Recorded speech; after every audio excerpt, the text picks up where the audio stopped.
예. 역사를 강요하시는데요. 예. 역사 정리가 필요한 부분이 없나요? 역사 정리는 안타깝게도 이승만 정부 전 때 이미 다 했어야 돼요. 그때 이미 친일파를 다 숙청했어야 돼요. 저 같으면 제가 그때 당시 이승만이었다면 저는 아마 친일파를 다 죽였을 거예요. 그 다음에 그러나 안타깝게도 재밌는 점은 대한민국에 유교가 터졌어요. 유교가 터졌을 때 보면 이승만 정부 전 때 우리나라 국군 거의 90%가 다 친일파였어요. 그런데 안타깝게도 뭐냐면 유교가 안 터졌으면 저 또한 마찬가지로 지금 대통령 됐으면 친일파를 다 죽였을 거예요. 그리고 시간이 지나서 산업전쟁이 안 일어났으면 얼마나 좋았을까요? 산업전쟁을 일으켜서 우리나라를 이마치 먹고 살게 해준 게 다 누가 살려준 줄 아세요? 독립유공자가 살려줬을까요? 친일파가 살려줬을까요? 친일파가 살려줬어요. 산업전쟁이 없었다면 아마 저는 친일파를 다 죽였을 거예요. 그러나 안타깝게도 6.25 참전했을 때 90% 친일파가 우리나라를 살렸네요. 산업전쟁 때 박정희 대통령 같은 친일파가 산업전쟁으로 대한민국을 먹여 살렸네요.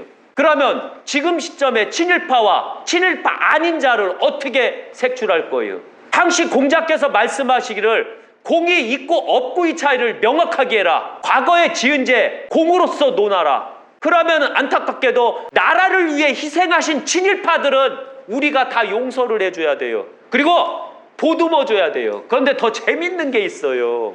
그 키 큰 애 있죠? 걔가 친일파는 국립현충원에 못 들어간다 했는데 더 재밌는 게 뭐냐면 그 아버지가 일제시대 때 일본 놈 상선에서 중역 간부를 했시오. 그리고 창씨개명도 하고 그 아버지가 친일파요 아니요? 그때 당시는 중역 간부가 되려면 친일파가 아니면 중역 간부가 안 되시오. 또 멸치잡이 하는데 사업을 크게 확장했어요. 그럼 친일파가 봐주면은 친일파라고 해야 될까요? 안 해야 될까요? 친일파죠?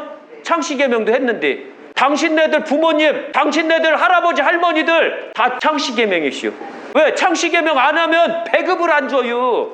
그러니까 나도 창씨개명이요. 그런데 저는 재밌는 게 저희 할아버지가 만주에 있었시오. 그래서 창씨개명 안 했시오. 호주가 창씨개명 안 했는데 그 자식들이 했것이요? 그 부인들이 했것이요? 안 했겠죠? 그때 당시 저희 할아버지가 만주에서 돈을 엄청나게 많이 버셨거든요. 그래서 다행하게 빠져나가시오. 저희는. 그래서 저는 친일파가 아니에요. 그래서 저는 자신만만하게 애국자라고 하는 겨. 그러나 친일파는 나라를 살린 친일파는 우리가 용서해주고 우리가 보듬어줘야 돼요. 그러나 지금 가장 한심한 게 있어요. 독립유공자가 빨갱이들한테 꼬임을 당해갖고 빨갱이들하고 어울리고 있는겨. 그래서 독립유공자들이 다 빨갱이가 돼가고 있어요. 이거 어떻게 생각하셔요? 나라를 망치는 애국자를 어떻게 보셔요? 처단해야죠. 그럼 엄청 많지요. 애국자고 독립유공자 후손이라면 그 조상님들은 대한민국을 위해서 독립을 불어주셨고 빨갱이들하고 일제에 앞서서 싸웠던 사람들이요. 그런데 어찌 그 후손들이 왜 빨갱이한테 넘어가서 왜 빨갱이 짓을 하고 있는겨? 김자진 장군 누가 죽였시오? 빨갱이가 죽였잖아요.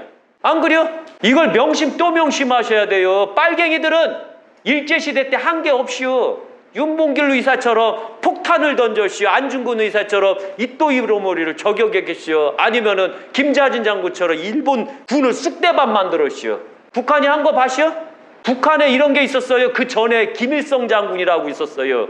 북한이 말하는 김일성 장군이 아니에요. 진짜 김일성 장군. 백전백승.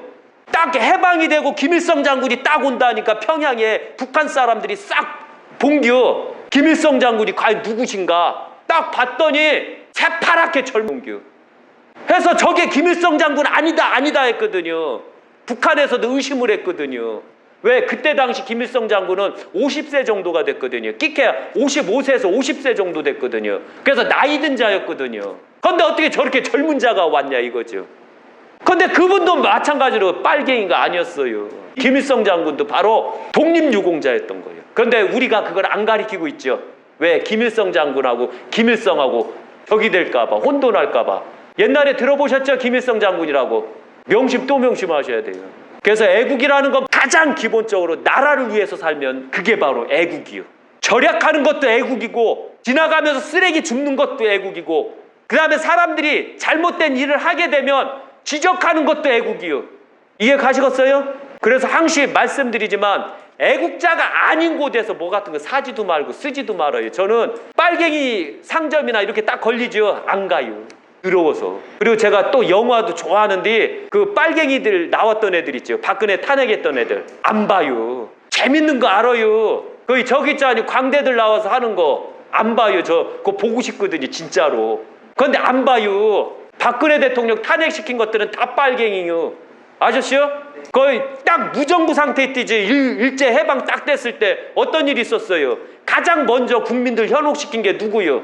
연예인들이죠. 그 김두한 편 보세요. 야인시대 보면 잘 나와요. 내가 드라마광이라 이렇게 말하는겨. 맨날 드라마 키고서 사람들 잡자뇨. 그래서 그때 보면 광대들이 나와서 사람들을 막 현혹시키죠. 그 다음에 뭐로 현혹시켰어요? 철도로 현혹시키죠. 그 다음에 뭐로 했어요? 전기로 했죠. 노동자 앞세웠죠. 민주진영은 꼭 요런 일을 만들어요. 꼭. 그리고서 엄청나게 당한 다음에 그 다음에 뉘우쳐서 싸우는겨. 싸우면 한참 늦은겨. 6.25 딱 터질 때도 어떻게 했어요? 우리 군에 빨갱이가 있었어요. 우리 군에 그 정보를 다 빼돌려 버렸어요. 너무 한심하게. 그리고 다 빼돌린 다음에 밀리고 해서 낙동강전선에 딱 구축을 하고 유엔군 도움받고서 구축을 한 다음에 싸워서 인천상륙작전으로 올라가게 되죠. 그때 빨갱이가 다 정리가 됐거든요. 그때는. 애국이라는 건 바로 요런 거예요. 나라 망칠 사람 돕지 마세요. 아셨어요? 절대 나라 망칠 사람들 가서 뭐 먹지도 말아요. 그럼 큰일 났네요. 지금 경기도 안 좋은데 소상공인 다 죽었네. 이런 거 명심 또 명심하세요. 그래서 항시 애국은 갇혀 있어요. 우리가 다 할 수 있어요. 명심 또 명심하세요.